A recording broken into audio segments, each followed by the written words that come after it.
Hi everyone, I wanted to do a quick video on whether it was worth staying off-site when you are going to Walt Disney World in Florida. I recently came back from a trip. I went for 2 weeks at the start of March, and I actually stayed off-site because it was cheaper to stay off-site, so I wanted to do a video to explain whether I found it worth it. So this is for me personally. You might sort of like disagree with it, but I just wanted to, give my opinion. So if you are planning to go, hopefully it will help you. I stayed in it was a nice hotel. It was a 4-star. It was along Canada Avenue, which was about 25 minutes drive away from the actual Walt Disney World parks. Well, it was 25 minutes from Epcot. Forget the other ones because obviously the other ones are further. Our hotel included a free shuttle bus, which only actually dropped you to one park. So it would go to Epcot, drop you there, and then you had to use the Disney transport to get from one park to the other parks. In my personal opinion, if I was to go again, I would stay on site, and in this video I'm going to explain why I would actually do that. So as we were staying off site, what I found, our hotel, it did include the free shuttle bus, but the shuttle bus ran on a strict timetable. It would only leave our hotel 3 times, set times in the morning, and there were only 3 pickup times in the evening, and if you missed it, you missed it. That's it. You would have to make your own way back to the hotel. So the times were 7:25 a.m, 10 a.m, and then 12 p.m. So those were the morning buses that you could catch to Epcot. What I found was it was really hard. So the way our hotel worked, it might be different in different hotels, but the night before you had to put your name down for which time in the morning that you wanted to go and pick up a shuttle voucher so you could get on the shuttle and go. And then as you were going in the morning, you got on the shuttle and you had to tell them what time you wanted to come back in the evening. And the 3 times that you could be picked up from in the evening were 6 o'clock, 8 o'clock and 10:30. The only park you were dropped to was Epcot.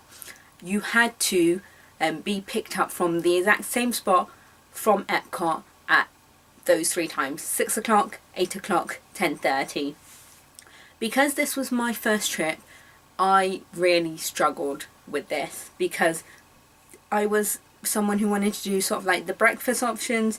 I wanted to go to Chef Mickey's, which I did do. It was absolutely amazing. I'll see if I can insert some pictures here because honestly I absolutely love Chef Mickey's.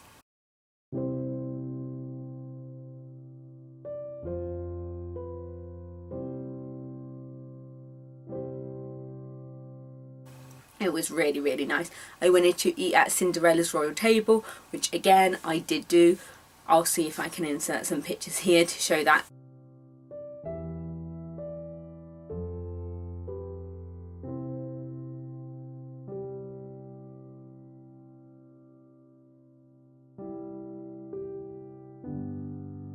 Honestly, if you go on Walt Disney World and you can eat at Cinderella's Royal Table, do it. It was completely worth it. I absolutely loved the experience, but I will probably do another video on that, so that's a side note, and let me get back to what I was saying.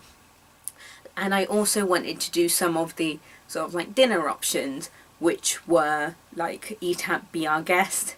Oh my god, meeting the Beast was the highlight of my entire trip. I love the Beast and I actually got to meet him. Best experience ever. Again, I'll see if I can insert some pictures here to show you, but it was absolutely amazing eating at Be Our Guest.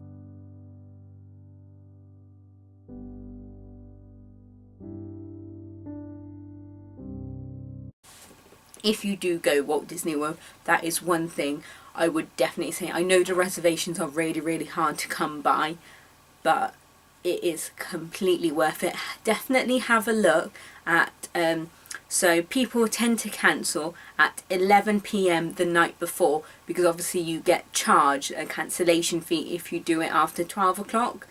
So 12 p.m. the night sort of like before, or I guess it would be the day before, morning before. I don't know, you know what I mean. But yeah, so the cancellations tend to appear at that point, and you can get one hopefully. But yeah, being our guest was worth it. I wanted to eat at California Grill. I had heard good things about that. I wanted to eat at Akrashush. I essentially wanted to do everything that someone wants to do on their first trip at Walt Disney World, and staying off-site did make my life much harder. So once we were on site with the Disney transport, it was much easier because the buses, they ran quite often. The bus to like each park was about 20 minutes. That's the time difference between them, and I think that it was the same for the actual hotels as well.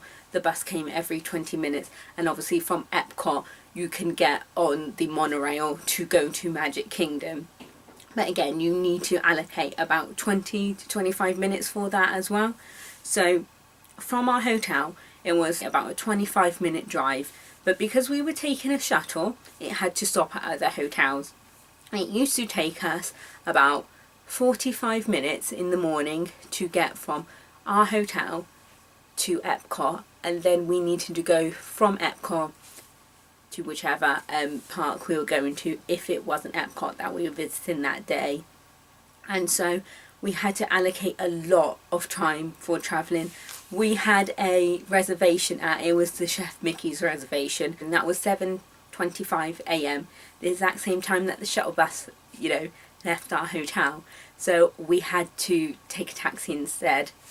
A taxi from our hotel to Epcot was round about, I think, $35, and from our hotel to Magic Kingdom was about $42. I actually ended up spending quite a lot in travel because I had booked lots of sort of like dinners at the, you know, different places that I wanted to go and eat, and breakfasts at the different places that I wanted to go and eat. I did use the sort of like shuttle transport on other days, but I worked out that because I was spending so much on taxis, that had I put in that extra money to stay on site, we spent around about $500 to $600, I think, average on taxis. And had I just put that money in at the start and stayed on site, it would have been easier because I would not have had to allocate so much time for travel, and I wouldn't have to worry about, if I miss this bus, this will be the only bus and I'll need to find another way to get home. And what I also found is like the fireworks, they're quite late. So in Magic Kingdom, I really wanted to watch Once Upon a Time, and that happened at 9:45. The last shuttle to our hotel was 10:30. So trying to watch Once Upon a Time, then go from Magic Kingdom to Epcot for 10:30, impossible. I didn't actually manage to do that. So instead, because I really wanted to watch Once Upon a Time, I didn't miss the show. I did watch it, and then I just got a taxi back to our hotel. Obviously my cousin was with me through this as well. We talked it over, and that is what we thought we could do. I missed the Rivers of Light because it just didn't sort of like work out.